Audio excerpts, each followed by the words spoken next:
Buenas noches. Hoy vamos a terminar la unidad número 2, la unidad dedicada a Durkheim y a la sociología holista. Y lo vamos a terminar con una obra, ¿no?, que tiene, en este caso que tengo yo en mi biblioteca, 2 tomos, que se llama El suicidio. Nosotros vimos las cuestiones que hacen al contexto histórico, vimos las cuestiones que hacen a las reglas del método sociológico, vimos las cuestiones que complementan las reglas del método sociológico, vimos su investigación de la moral laica y su aplicación en las políticas públicas, vimos las formas elementales de la vida religiosa y hoy vamos a ver el suicidio, ¿no? Con el suicidio, Durkheim se mete en un tema bastante complicado y ese tema lo elige porque él quiere, mediante esta investigación, demostrar que la sociología holista tiene un lugar, o se ha ganado un lugar dentro del árbol de las ciencias, dentro del pensamiento científico, ¿no? Y esto lo quiere demostrar con una investigación empírica. O sea, lo quiere demostrar de forma empírica y no meramente con la razón dialéctica. O sea, en las reglas del método sociológico, él demuestra dialécticamente que tiene razón, o, digamos, o por lo menos defiende muy bien sus principios teóricos, ¿no?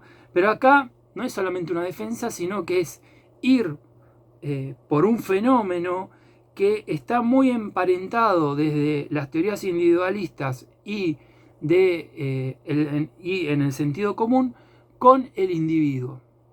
Digamos que sería un fenómeno para estas visiones, esta forma de organizar o simbolizar la realidad, el sentido común y las teorías individualistas, sería un fenómeno explicado básicamente por cuestiones individuales, por cuestiones que refieren al individuo y no referirían en todo caso a lo social. Entonces, lo primero que uno tiene que tener en cuenta cuando, digo, dentro de mi visión, ¿no?, cuando uno se acerca a la sociología holista, es que la sociología holista trata sobre hechos sociales, o sea, no trata sobre otros eventos. Entonces, la primera dificultad que tal vez se nos presente es cómo el suicidio se puede convertir en un hecho social. Digamos, ¿es un hecho social? ¿No? Nos podemos preguntar legítimamente si el suicidio es un hecho social. Claramente, si le preguntáramos a las teorías individualistas o al sentido común, nos explicarían que es un acto que tiene como consecuencia, ¿no?, o es causado por un estado de ánimo, digamos. O sea, vendría a ser producto de un estado de ánimo del sujeto, ¿no?, alguien que se sacó la vida. Si fuera así, no habría mucho más que decir. Claramente, si fuera la explicación únicamente por este camino, ¿no?, que centra la mirada en el individuo que ha decidido perder la vida o que ha decidido, digamos, quitarse la vida, no tendría mucho más sentido, porque estaríamos haciendo, la sociología holista no podría hablar porque estaríamos haciendo referencia a un campo de la realidad que refiere en todo caso o a lo psicológico o a lo biológico o a una de las dos combinaciones, lo psicológico y lo biológico. Y la sociología holista no da explicaciones ni psicológicas ni da explicaciones biológicas sobre el orden social.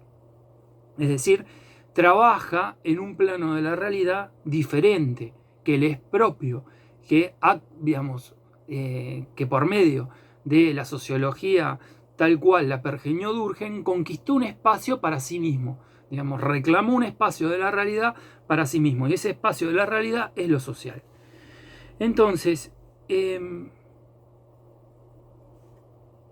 para que la sociología holista pueda reclamar el suicidio como un objeto legítimo, digamos, o sea, pueda ser considerado una cosa, ¿no?, que es la primera y fundamental regla del método, tiene que expresarse de alguna forma que sea coherente con su teoría.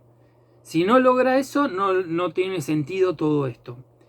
Y esa forma coherente la vamos a encontrar en la estadística. Por eso sabemos que Durkheim fue el primer sociólogo, porque fue el primero que tuvo un sistema estadístico que le dio una base empírica para fundamentar una ciencia que hasta ese momento, según Durkheim, trataba de ideas que hablaban de ideas. Y de acá lo que se trata es que, de enfrentar la realidad. Y una forma de acercarse a la realidad, ¿no? De darle contenido a esa realidad, de simbolizar la realidad, es poder darle una forma estadística, ¿no? Entonces la estadística es fundamental. La estadística nos muestra órdenes, nos muestra regularidades, nos muestran fenómenos que desde la matriz meramente individual no podemos ver.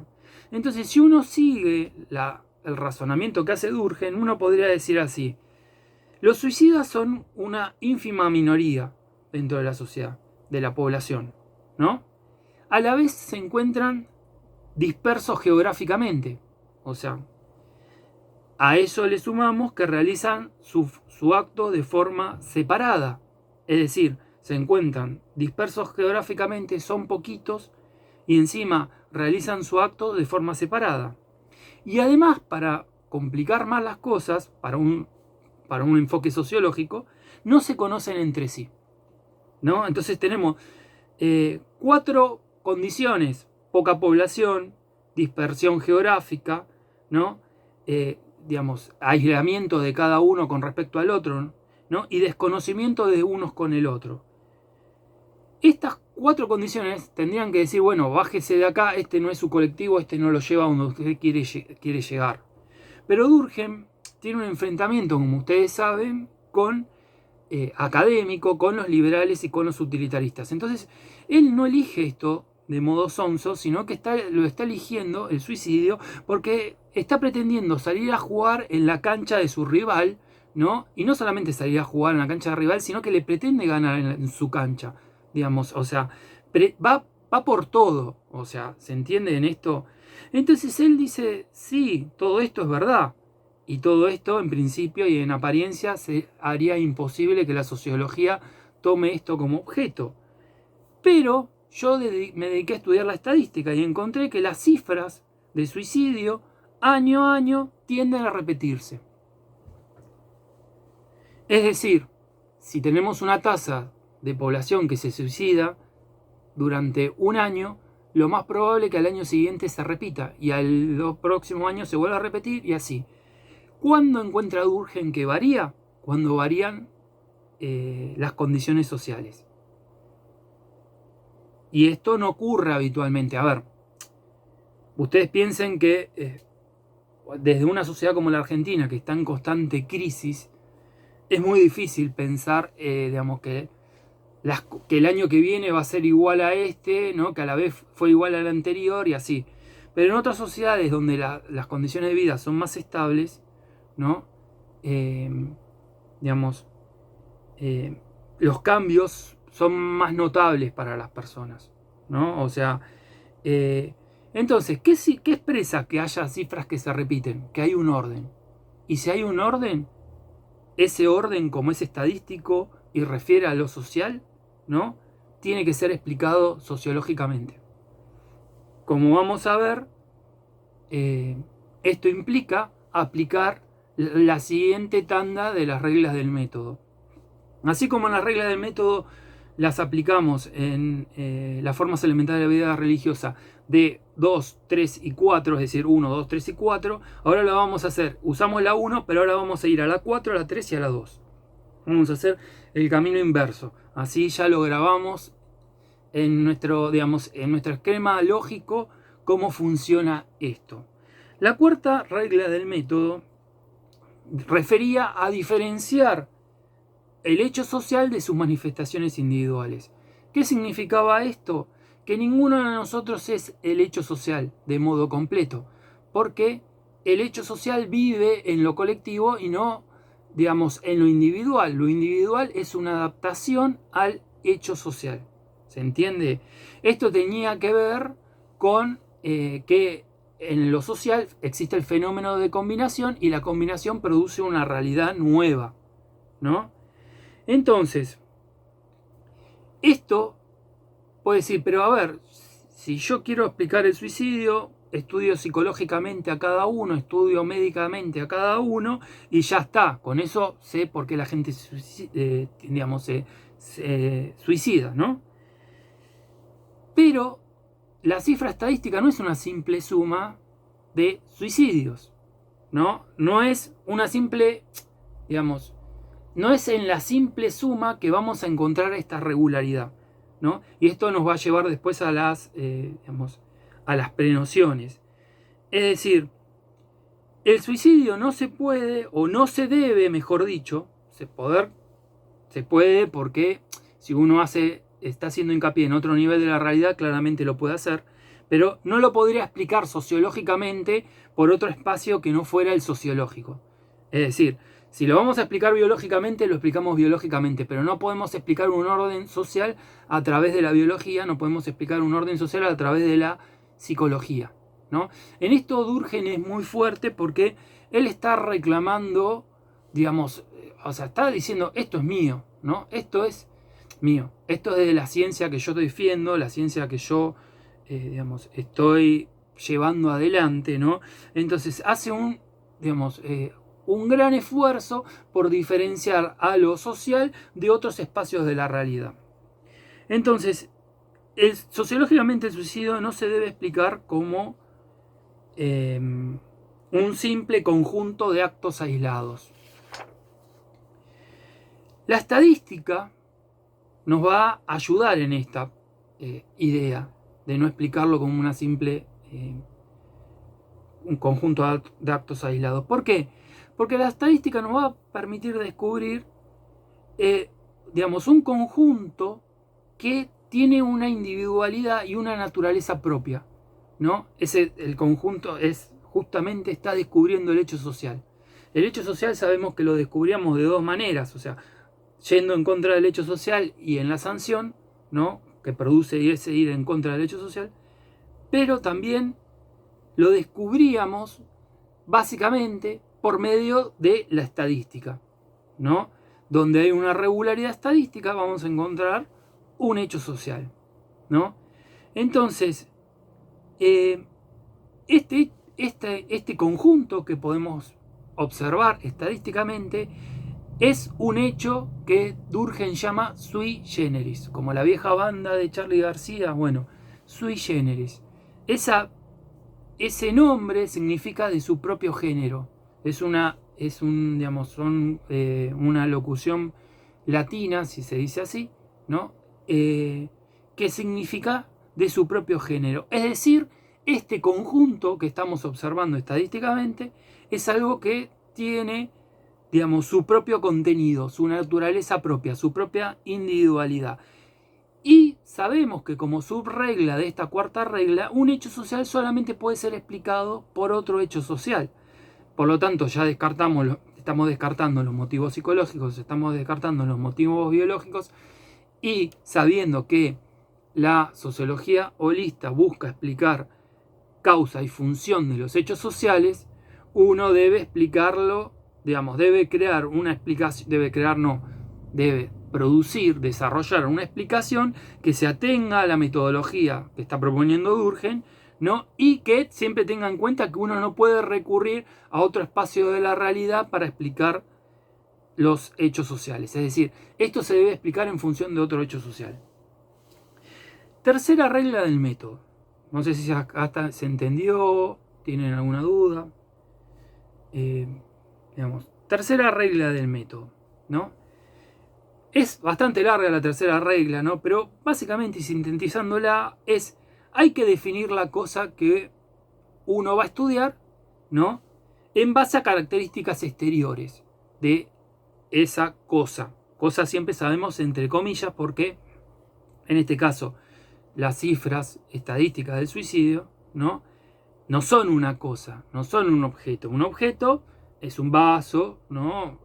Se entiende, ¿no? Como, en el sentido de exterior, ¿no? Y que uno puede tocar puede tomar cuando uno tiene sed, etcétera, etcétera. Pero acá lo que se está pretendiendo es que uno tenga la misma actitud que un científico físico tiene llegado al caso frente a sus objetos de estudio, o un científico biológico frente a sus objetos de estudio, ¿no? Sabemos que específicamente no es el hecho social una cosa, ¿no? Pero bueno, esa definición tiene que ser en base a características exteriores, porque es todo lo que sabemos al principio, cuando estamos iniciando la investigación. Mucho más de eso no sabemos, porque sería violar la segunda regla, es anticipar las conclusiones, ¿no? Es no trabajar de forma lógica, digamos, los principios científicos. Entonces, con esta regla, uno debe tener en cuenta que debe precisar científicamente lo que se entiende por suicidio, ¿no? Y mediante esa forma de precisar, el científico constituye un conjunto de fenómenos que dice: yo voy a estudiar esto, ¿no? Este conjunto de fenómenos es el que voy a tomar. Y como yo, que no soy el científico, distingo ese conjunto, o sea, ¿cómo sé que estamos hablando de lo mismo? En base a la definición, ¿no? Es decir, esto permite algo mucho más que si yo o ustedes entienden de qué está hablando cuando habla de suicidio. Esto le permite al resto de los científicos validar o no la explicación, validar o no el conocimiento producido en esa investigación. Es decir, legitimar o no es un paso importantísimo para legitimar el conocimiento científico. La definición es toda muerte, el suicidio sería toda muerte, eso está bastante claro, ¿no? Que provenga tanto de forma inmediata como de forma mediata de un acto positivo o negativo realizado por la víctima, ¿no? Entonces, esto tiene varias dimensiones a ver. En principio, se basa en lo que el sentido común tiene sobre el suicidio, ¿no? Pero va más allá.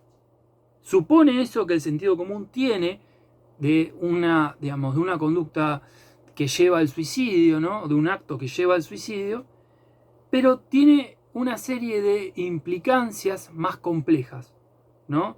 Que la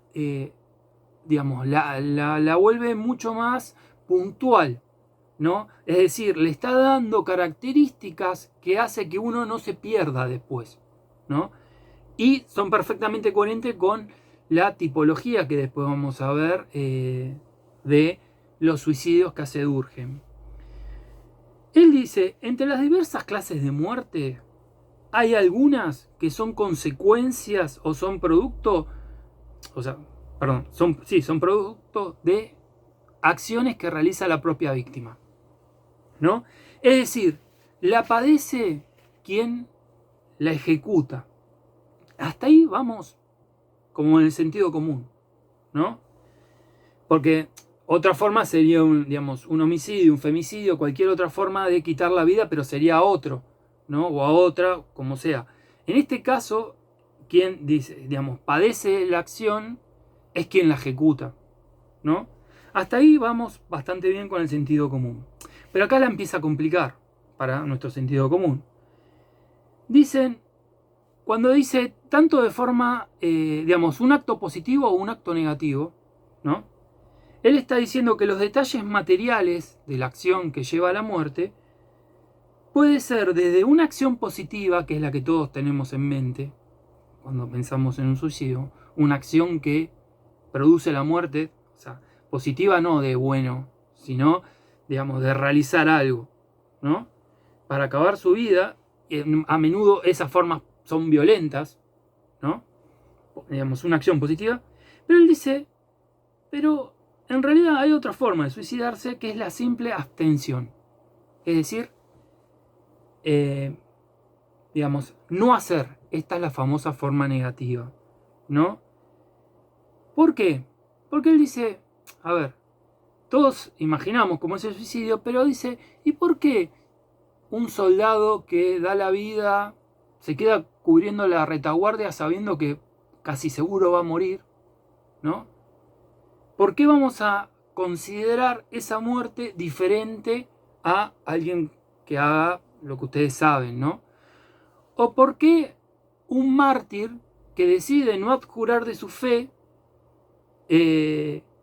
digamos, es condenado a muerte sabiendo que si él nada más reniega de su fe, no le va a pasar eso, ¿no? O el iconoclasta, el que pelea contra, digamos, los factores de poder, con solamente aceptar el orden establecido, podría evitarse su muerte, ¿no? Digamos, entonces nos está complejizando las cosas. Hay muchas acciones que de forma, digamos, al no realizar la acción, el mártir no abjurar, por ejemplo, de su fe, el soldado no salir corriendo, ¿no? Defender a sus compañeros, o sea, llevan a la muerte. ¿Era, digamos, la intención de estos sujetos la muerte? No. Entonces Durkheim dice, en realidad el problema acá es la intención. La intención no debe ser tenida en cuenta, porque la intención no es empírica. Ese es el punto. Digamos, ¿cómo sé yo una persona cuál era su intención? Nunca lo vamos a saber. Lo podemos inferir todo, pero empíricamente no lo podemos saber. ¿Se entiende? Lo que podemos ver es el resultado, eso sí es empírico. Y el resultado de esa acción de forma mediata, posterior, la de por ejemplo, el iconoclasta, o la de el mártir, o la del soldado, produce de forma un tiempo después la muerte de ese sujeto, ¿no? Entonces, los detalles materiales son eso, detalles. Y la intención la debemos dejar de lado. Porque la intención, digamos, no puede ser vista, ¿no? Esto con los detalles materiales puede ser que uno no se produzca directamente la muerte. O sea, si uno es un mártir, posiblemente que le produzca la muerte, típico de la imagen, ¿no? Son los leones comiéndose a los cristianos. Bueno, sea un león efectivamente el que produce la muerte, pero el que se expuso al león fue el mártir. ¿Se entiende? Con solamente haber dicho, yo no, la verdad, todo bien con Júpiter, o sea, con el dios romano que sea, ¿no? Listo, se acababa el problema. O sea, no había ningún problema, pero persiste en su idea y prefiere dar su vida a abjurar a su fe. Y eso es un suicidio, por más que después venga un verdugo y le corte la cabeza, o por más que venga, como se llama, un león y lo mate. ¿Se entiende? Una madre que da, digamos, su vida por su hijo, no tiene intención de suicidarse, ¿no? Pero está dando su vida, está renunciando a la existencia para salvar la existencia de otro. ¿Se entiende? Es todo, el punto es de un suicidio sería renunciar a la existencia. Sea de una forma directa y clara, o sea de una forma mediada, de una forma negativa en el sentido de no hacer. ¿Se entendió la tercera regla? ¿Vamos bien? Segunda regla, ¿no? La que más me gusta de todas a mí, porque es de una sabiduría extraordinaria. Uno debe poner en duda todas las prenociones que tiene sobre el hecho social. Las prenociones sabemos que son todas las ideas previas que nosotros tenemos sobre los hechos sociales. El mundo no esperó a la sociología para que nos explicara los hechos sociales. Los hechos sociales ya están significados. El sentido común necesita tener una idea mínima para ordenarse y que nosotros seamos exitosos en la vida cotidiana, pero ese sentido común que es exitoso en la vida cotidiana, en la, digamos, en el espacio de la ciencia, demuestra muchas limitaciones y más que limitaciones demuestra muchos problemas y nos desvía, ¿no? Uno debe saber siempre además que el campo de las ideas es un campo que el único límite que uno tiene es la imaginación. Por lo tanto, potencialmente es infinito, ¿no? En cambio, el campo que nos obliga a enfrentarnos a lo empírico, ¿no? Nos obliga todo el tiempo a que la imaginación nuestra no se dispare. Es decir, la imaginación del científico es importante, sí, pero tiene que estar subordinada a la metodología. La imaginación por sí mismo es un valor, pero sería un valor para un Borges, sería un valor para, no sé, un Picasso, pero no es un valor en ese sentido para un científico. El científico, su imaginación está subordinada a las, metodologías propias de su ciencia. ¿Se entiende? Es decir, lo que hay que aplicar acá es la duda metódica, dudar de todo lo que queremos saber.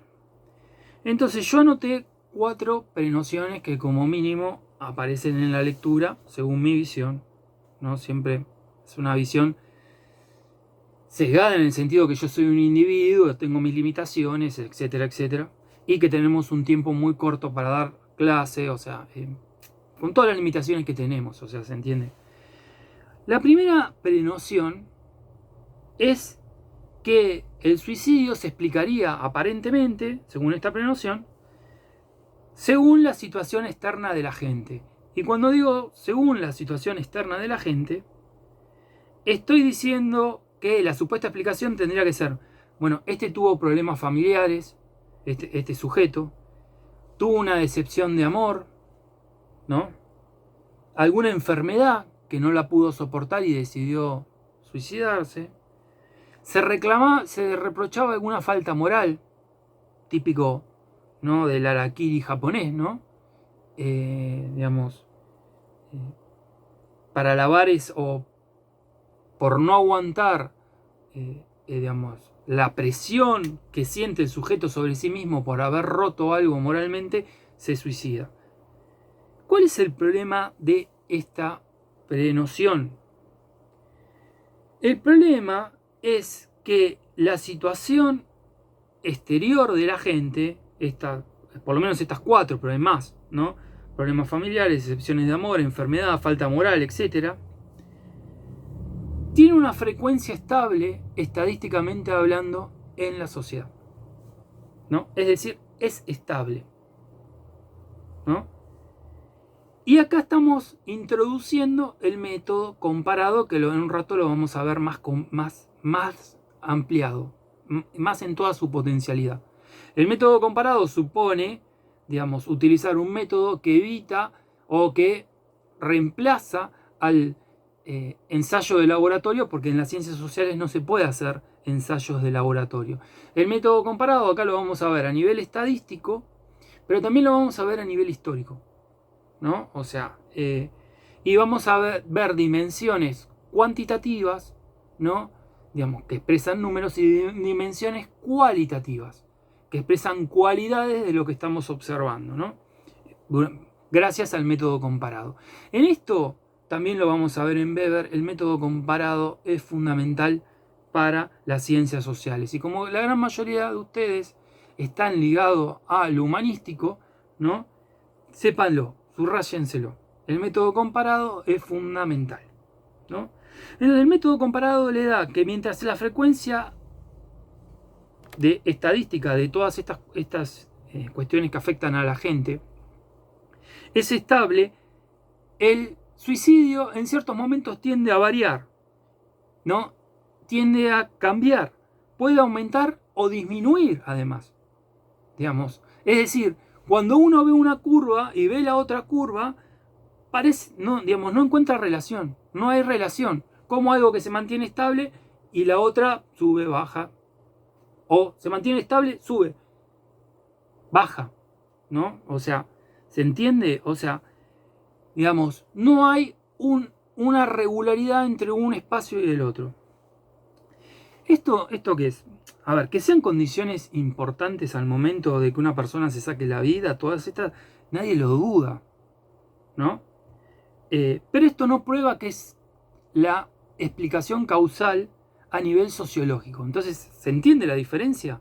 O sea, que probablemente, a ver, si uno tiene una enfermedad, una decepción de amor, una falta moral, digamos, bueno, a la decepción de amor le digo, muchachos, dale, tampoco, no sobreestimemos el amor, ¿no? un problema familiar, etcétera, etcétera. A nivel individual puede ser, pero Durkheim es bastante inteligente y hasta va por eso en un poquito como que nos baja de ahí y dice: las deliberaciones humanas, vieron que uno puede dejar una nota explicando por qué tomó esa acción, digamos, dicen, no son más que una simple fórmula. ¿Para qué esa simple fórmula? Para justificar decisiones ya tomadas. Y decisiones ya tomadas por razones que la conciencia desconoce. Es decir, la persona que se va a suicidar, primero toma la decisión de suicidarse, no conoce por qué está tomando la decisión de suicidarse y después justifica por qué se va a suicidar. ¿Se entiende? Durkheim está invirtiendo el sentido común. Nos está diciendo, miren que estos son meras palabras, o sea, ¿para qué? Para justificar algo. Entonces, esto sería así. A ver, a mí me gusta tal cosa, ¿no? Y yo voy a buscar lo que crea yo que justifica que me gusta. Pero probablemente no sepa realmente por qué me gusta tal cosa. Me gusta Kiss, ¿no? Entonces, yo voy a buscar las razones de por qué, digamos, me gusta Kiss. Pero eso es una simple fórmula. Porque la causalidad de un gusto es mucho más complejo de lo que yo puedo explicar en un café, ¿no? O con un grupo de amigos. Y así por cada espacio. Imagínense con algo mucho más complicado como es el suicidio. Si no podemos explicar un gusto por una banda, o por un club de fútbol, o por lo que sea, ¿no? Digamos, ¿cómo vamos a poder explicar el suicidio o quitarse la vida, quiero decir? Esta sería la primera prenoción. La segunda prenoción refiere a disposiciones psicoorgánicas, o sea, alguna enfermedad psiquiátrica, referencia, un intermedio entre lo psicológico y lo biológico, ¿no? Es decir, refiere a la constitución biológica y psicológica, a ese conjunto tan complejo que tiene el ser humano. Pero Durkheim encuentra que esto también es falso y de vuelta lo demuestra estadísticamente. Dice, porque si yo veo la neurastenia, una enfermedad así, y veo el suicidio, dice, pueden variar de forma inversa, es decir, puede aumentar la neurastenia y puede bajar el suicidio. O puede aumentar el suicidio y bajar la neurastenia, es decir, no hay relación. Tampoco ocurre con otros tipos de psicopatías que él analiza. Es decir, no hay una regularidad que tengan las psicopatías que explique la regularidad de la cifra estadística del suicidio. Entonces,